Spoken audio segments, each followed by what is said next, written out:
చెప్తాం? కొంతమంది ఎండాకాలం చెప్తారు, కొంతమంది వానాకాలం చెప్తారు. ఇప్పుడు ఆగస్టు వచ్చేసింది కాబట్టి వానాకాలం వచ్చేసింది మనకు, సరేనా? వానాకాలం ఏం పడతాయి?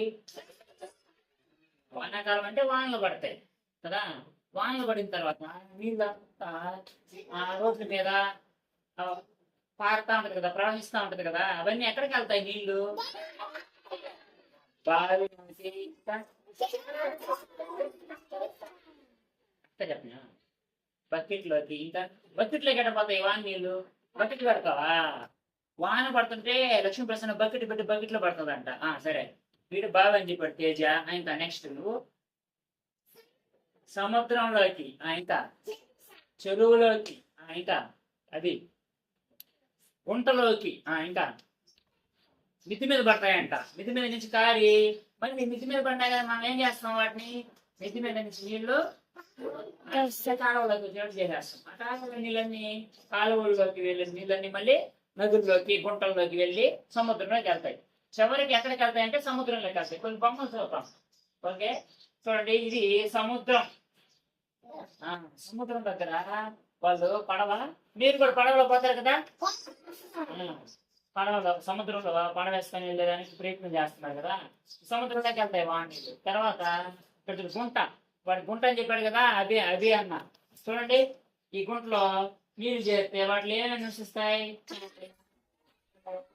కప్పలు, తొండలు, చేపలు తినండి అక్కడికి వెళ్తాయి గుంటల్లోకి. గుంటని సరస్సులు అని కూడా అంటారు. ఓకేనా? మనం మామూలుగా గుంట అంటాం, అది సరస్సు అనమాట. ఇది కూడా చూడండి, చెరువులు ఈత ఆడుతున్నారు చూడండి అన్నోళ్ళు, సరేనా? ఈత కొడుతూ ఉన్నారు.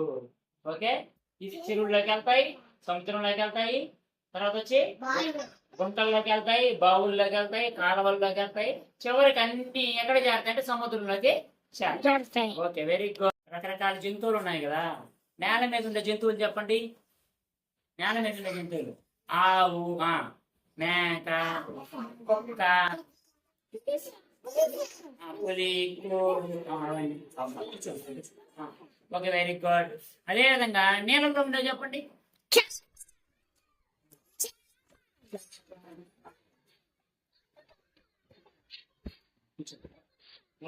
ఆక్టోపస్, అవన్నీ నీళ్ళలో ఉంటాయి. ఇప్పుడు చూద్దాం, ఒకసారి నేను చెప్తాను, మీరు చెప్పారు, ఇప్పుడు చూద్దాం. ఇవి నేల మీద ఉండే జంతువులు. ఒకసారి చూడండి, నేల మీద ఉండే జంతువులు: సింహం, పులి, జిరాఫీ, ఏనుగు, కుందేలు, ఇవన్నీ అడవిలో ఉంటాయి. ఓకేనా?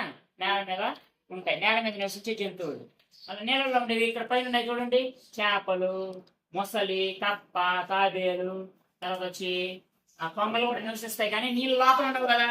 నీళ్ళ లోపల ఉండేవి ఆక్టోపస్, పాములు, అవన్నీ ఉంటాయి. తర్వాత వచ్చి ఇంకొకటి ఉంది, చెట్టు మీద నివసించేది చెప్పండి. చెట్ల మీద చెట్ల మీద కోతి, తర్వాత వచ్చి పక్షులన్నీ చెట్ల మీద ఉంటాయి. కోడి కూడా చెట్టు ఎక్కేస్తుంది, కానీ పక్షులన్నీ దాదాపుగా చెట్ల మీద ఉంటాయి. తర్వాత కోతి ఉంటుంది. తర్వాత వచ్చి కొన్ని పసరిక పాములు కూడా కొన్ని తాటి బుల్బాలని పాములన్నీ చెట్ల మీద నివసిస్తాయి, సరేనా? ఓకే, ఇప్పుడు చెట్ల మీద నివసించే జంతువులు, నీళ్ళలో నివసించే జంతువులు, నేల మీద నివసించే జంతువులు, 3 చూసామా? Very good. ఇక్కడ ఉన్నాయి చూడండి జంతువులు. వీటిలో నేను అడుగుతాను, మీరు చెప్పండి. ఏది నేల మీద నివసిస్తుంది, ఏది చెట్ల మీద నివసిస్తుంది, ఏది నీళ్ళలో నివసిస్తుంది, మీరు చెప్పాలి. ఓకే, నేను అడిగింది ఎక్కడ నివసిస్తుందో చెప్పాలి. నక్క నేల మీద. వెరీ గుడ్, నేల మీద. పిచ్చుక నేల మీద, చెట్టు మీద. తర్వాత కప్ప లోపల, ఓకే, నీటిలో. ఓకే, ఆవు నేల మీద. ఓకే, కాకి. Very good. క్లాప్స్ కొట్టండి ఒకసారి.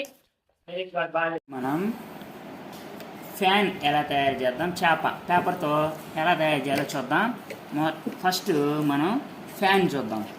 ఫ్యాన్కి ఏంటంటే ఫస్ట్ ఈ ఒక పేపరు చదరం అంటే చతురస్రం ఆకారంలో ఉండే పేపర్ తీసుకొని కరెక్ట్గా మధ్యలో 4 చుక్కలు పెట్టుకోవాలి.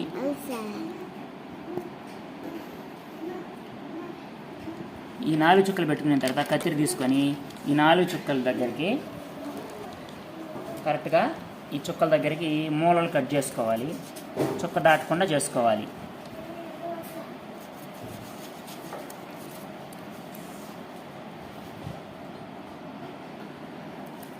అన్ని 4 మూలలు కట్ చేసేసిన తర్వాత గమ్ము తీసుకొని మధ్యలో వేసుకోవాలి. మధ్యలో ఇలా పూసేసుకోవాలి. ఇప్పుడు ఇది తీసుకొని ఈ మధ్యలో ఇటు అతికించాలి. తర్వాత మళ్ళీ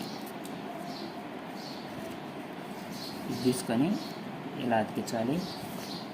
మళ్ళీ ఈ ఇంకొక పొర తీసుకొని ఇలా అతికించాలి.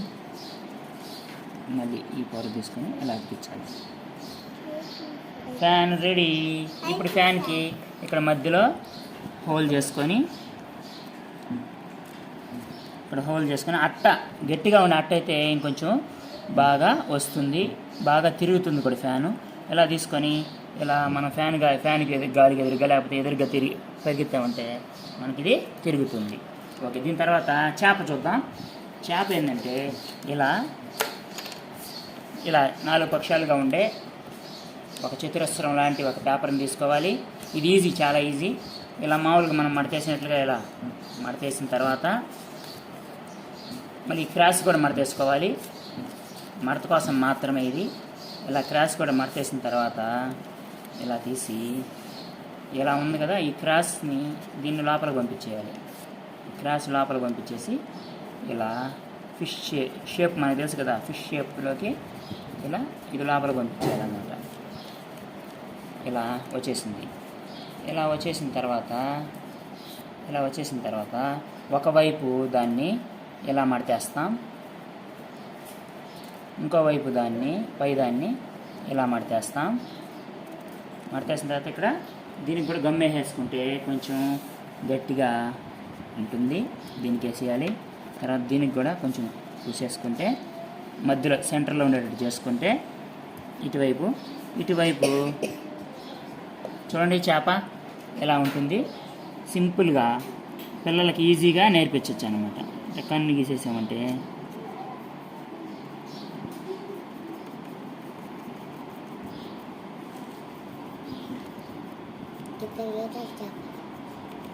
ఇలా మనం చేపని ఈజీగా పిల్లలకి నేర్పించవచ్చు. Okay, thank you.